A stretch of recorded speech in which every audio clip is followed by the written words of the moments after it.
तो यार जब भारती चंद ने डोडियों पर विजय प्राप्त करी थी, उन पर उसने जब आक्रमण करा था तो उस टाइम पे एक जाति की उत्पत्ति हुई थी जिसे कहते हैं नायक जाति। ठीक है, इसकी सहायता से उसने डोडियों पर विजय प्राप्त की थी।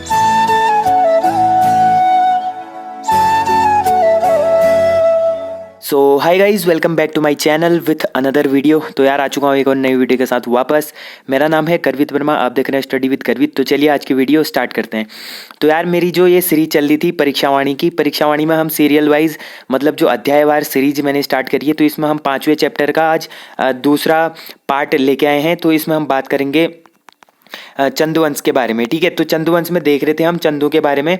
तो चलिए आगे को पढ़ते हैं। पहला क्वेश्चन है, भारती चंद का कार्यकाल कब से कब तक था। अब जो भारती चंद थे इनका कार्यकाल कब से कब तक रहा, तो इनका कार्यकाल रहता है 1437 से लेकर 1477 ईस्वी तक। ठीक है, 1437 से 1477 तक इन्होंने क्या करा था, शासन करा था। अब कुछ बात करें भारती चंद के बारे में, तो भारती चंद के बारे में मुख्य रूप से क्या चीजें हैं। तो देखिए, भारती चंद पहला ऐसा शासक था जिसने डोटियों से चंदों को मुक्त कराया था। ठीक है, ये मैं पहले भी बता चुका हूँ। और इसने जो डोटियों का शासक था उसको हराया था। ठीक है, जो जयमल्ल या फिर यक्षमल्ल भी इसको बोला जाता था। ठीक है, जयमल्ल या फिर यक्षमल्ल भी इसको बोला जाता था, इसको हराया था। और मल्ल वंश को इसने हराया था, डोटियों को। ठीक है, और सोर और जो सीरा वाला क्षेत्र था इसको उसने जीत लिया था। अब जब इसने डोटियों पर आक्रमण करा तो उस टाइम पे एक जाति की उत्पत्ति हुई थी जिसे कहते हैं नायक जाति। कौन सी जाति कहती है, ये भी क्वेश्चन पूछा जाता है। भारती चंद ने जब आक्रमण करा था डोटियों पे, उस टाइम पे एक जाति की उत्पत्ति हुई थी जिसका नाम है नायक जाति। इसी नायक जाति की सहायता से उसने क्या करा था, भारती चंद ने जयमल या यक्षमल को हराया था। और ये जो नायक जाति है इसको बाद में क्या कहा गया, चंदू की अवैध संतान बोला गया इनको। ठीक है, चंदू की अवैध संतान बोला जाता है नायक जाति को। अब अगला ही क्वेश्चन देखिए, निम्न में से किस जाति को चंद सैनिकों की अवैध संतान कहा जाता था। तो ये है नायक जाति। ठीक है, इसकी उत्पत्ति होती है जब ये डोटियों पर अभियान करता है कौन, भारती चंद। ठीक है, अगला क्वेश्चन है, चंद शासक रुद्रचंद के समय सीरा का शासक कौन था। जब चंद शासक रुद्रचंद था तो इसके समय सीरा का शासक कौन था। तो सीरा का शासक होता था उस टाइम पे हरिमल्ल। ठीक है, सीरा का शासक होता था हरिमल और सोर का शासक होता था जयमल्ल। ठीक है, यक्षमल भी इसको बोला था। जयमल, यक्षमल और हरिमल्ल इनका शासन चलता था सोर सीरा वाले क्षेत्र में। सीरा डिडिहाट वाला क्षेत्र, सोर पिथौरागढ़ वाला क्षेत्र। ठीक है, अगला क्वेश्चन है, सीरा में भूमि का विधि पूर्वक बंदोबस्त कराया था। जो सीरा डिडिहाट वाला क्षेत्र था इसमें भूमि का विधि पूर्वक बंदोबस्त किसने कराया था, ये कराया था रुद्रचंद ने। ठीक है, रुद्रचंद ने कराया था। अब अगला क्वेश्चन देखिए, भारती चंद के समय डोटी का शासक कौन था। अब यही क्वेश्चन है, मैं पहले ही बता चुका हूं। तो जब भारती चंद ने डोटियों पर शासन मतलब आक्रमण करा था उस टाइम पे कौन था, जयमल्ल। इसको कहीं पर यक्षमल भी बोला जाता है। ठीक है, यक्षमल या जयमल इसको बोला जाता है। तो ये था उस टाइम पे डोटी का शासक जिसको भारती चंद ने हराया था नायक जाति के सहायता से। अगला है गढ़वाल शासक अजयपाल। जो अजयपाल था परमार वंश का 37वां शासक था। ठीक है, तो इसको किसने पराजित किया था, अजयपाल को पराजित करने वाला कौन सा शासक था, तो ये था हमारा कीर्तिचंद। ठीक है, कीर्तिचंद ने क्या करा था, गढ़वाल शासक अजय चंद को हराया था। और गढ़वाल पर आक्रमण करने वाला फर्स्ट व्यक्ति भी कौन था, ये था कीर्तिचंद। ठीक है, गढ़वाल पर आक्रमण करने वाला पहला व्यक्ति था। इसने 1491 ईस्वी में इसने क्या करा था, गढ़वाल पर आक्रमण करा। 1491 में इसने गढ़वाल पर आक्रमण करा और गढ़वाल का जो 37वां राजा था अजयपाल, इसको भी हराया था। ठीक है, और कीर्तिचंद ने अपने राज्य को विस्तार करने के लिए इसने जैसे बारा मंडल है, खगमरा कोट है, पाली पछाऊ तक का जो पूरा क्षेत्र था इसका विस्तार करने का इसने क्या करा था, प्रयास करा था। ठीक है, तो अगला क्वेश्चन है, चंद शासक भीष्मचंद का शासनकाल रहा। तो जो भीष्मचंद था, ये भीष्मचंद का शासनकाल कब से कब तक रहा था, तो ये रहा था 1512 से लेकर 1530 ईस्वी तक। 1512 से 1530 ईस्वी तक इसका शासनकाल रहा था किसका, भीष्मचंद का। जो ये भीष्मचंद था इसने क्या करा था, एक व्यक्ति था बालो कल्याण चंद। ठीक है, कौन था, बालो कल्याण चंद था, इसको गोद लिया था। बालो कल्याण चंद को गोद लिया था भीष्मचंद ने, जो किसका पुत्र था, ताराचंद का पुत्र था। जो बालो कल्याण चंद था ये ताराचंद का पुत्र था जिसको भीष्मचंद ने गोद लिया था। और भीष्मचंद की बात करें तो इसने क्या करा था, खगमरा किले का निर्माण करा था। ठीक है, खगमरा किले का निर्माण किसने करा था? भीष्मचंद ने करा था। और इसने आलमगीर की भी नींव डाली थी, जो सॉरी आलमगीर बोल रहा हूँ, आलमनगर, ठीक है, आलमनगर की नींव किसने डाली थी? ये डाली थी भीष्मचंद ने। और इसका एक क्या मिलता है? 1514 ईस्वी का एक क्या मिलता है?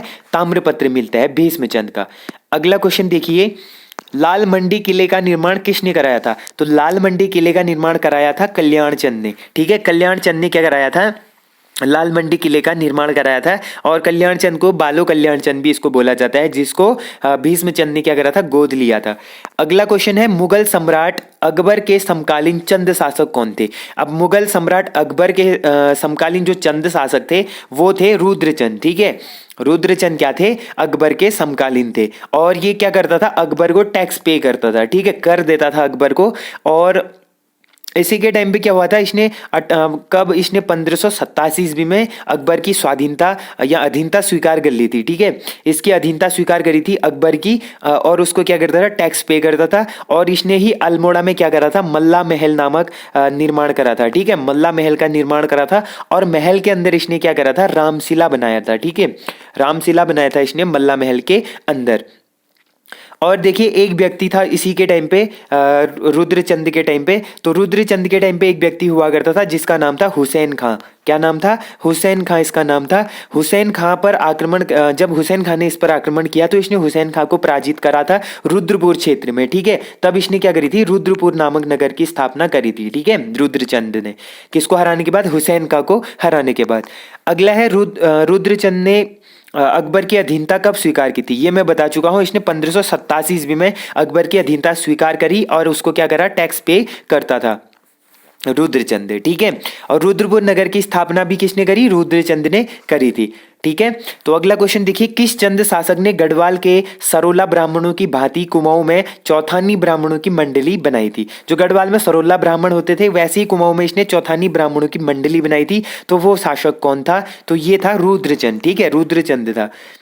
अब देखिए अगला क्वेश्चन, किस राजा को रुद्रचंद ने तिब्बती याक कस्तूरी हिरण की खालें भेंट की थी? तो कौन सा राजा था जिसको इसने क्या करी थी? तिब्बती याक और कस्तूरी हिरण की खालें भेंट करी थी? वो राजा था अकबर, ठीक है, जिसकी इसने अधीनता स्वीकार की थी। अकबरनामा के अनुसार रुद्रचंद की अकबर से लाहौर में भेंट कब हुई? तो अकबरनामा है जो अकबर की जो आत्मकथा है अकबरनामा, तो इसमें इस अनुसार रुद्रचंद की अकबर से लाहौर में भेंट कब होती है? तो ये होती है 1588 ईस्वी में, ठीक है, 1588 ईस्वी में। अगला है, किस चंद शासक ने समस्त सामान्य जनता को पौड़ी 15 बिश्वा कहा? तो किसने कहा था पौड़ी 15 बिश्वा? तो ये बोला था रुद्रचंद ने। अगला क्वेश्चन देखिए, सामाजिक व्यवस्था सुधार के लिए त्रैवर्णिक धर्म निर्णय पुस्तक के लेखक कौन है? तो इस पुस्तक के लेखक हैं रुद्रचंद। अगला है, राज्य के युवाओं को संस्कृत अध्ययन हेतु कश्मीर एवं काशी भेजा गया, तो किसके द्वारा भेजा गया? ये भेजा था रुद्रचंद ने, ठीक है, रुद्रचंद के द्वारा ही भेजा गया था। अगला क्वेश्चन है, किस पुस्तक में कुमाऊं सरकार को दिल्ली सूबे के अंतर्गत दर्शाया गया? तो किस पुस्तक में कुमाऊं सरकार को दिल्ली सूबे के अंतर्गत दर्शाया गया? तो ये दर्शाया था आईने अकबरी, ठीक है, आईने अकबरी के तहत।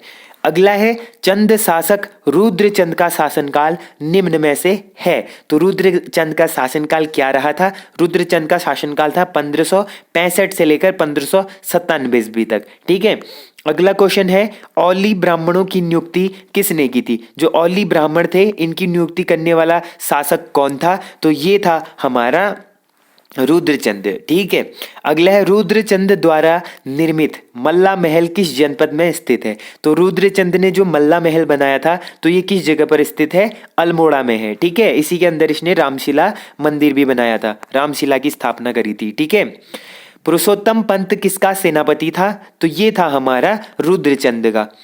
अगला है कुमाऊं इतिहास का रॉबर्ट ब्रूस कहा जाता है। तो कुमाऊं के इतिहास में रॉबर्ट ब्रूस किसे कहा जाता है? ये बोला जाता है पुरुषोत्तम पंत को। ठीक है, पुरुषोत्तम पंत को रॉबर्ट ब्रूस कहा जाता है कुमाऊं के इतिहास में।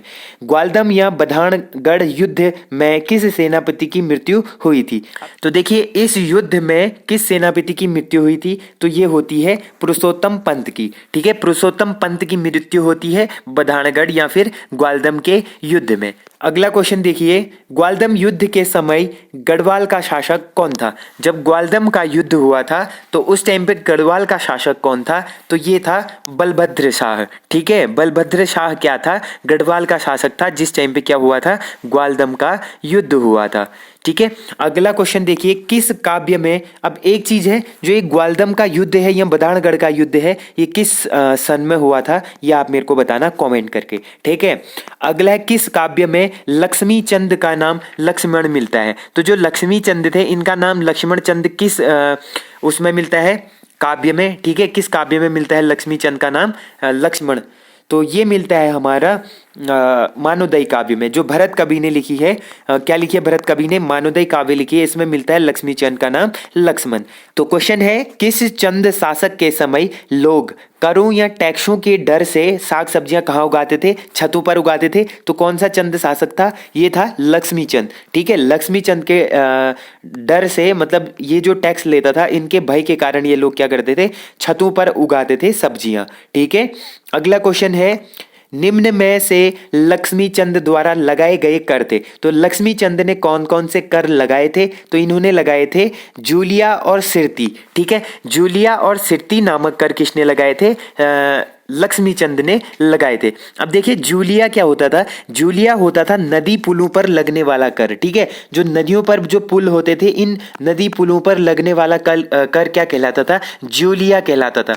अब बात करें सिरती की। ठीक है, तो सिरती क्या होता था? ये होता था नगद कर। ठीक है, नगद कर होता था सिरती, जो किससे लिया जाता था? भोटिया व्यापारियों से लिया जाता था। ठीक है, भोटिया व्यापारी से लिया जाने वाला कर था सिरती, और नगद के रूप में लिया जाता था। ठीक है, और लक्ष्मी चंद के बारे में और थोड़ा सा बात करें तो लक्ष्मी चंद ने राज्य का विस्तार करने के लिए इसने गढ़वाल पर कितने बार आक्रमण किया? 7 बार आक्रमण किया, और 7 के 7 बार ये असफल रहते हैं। ठीक है, राज्य विस्तार के लिए करता।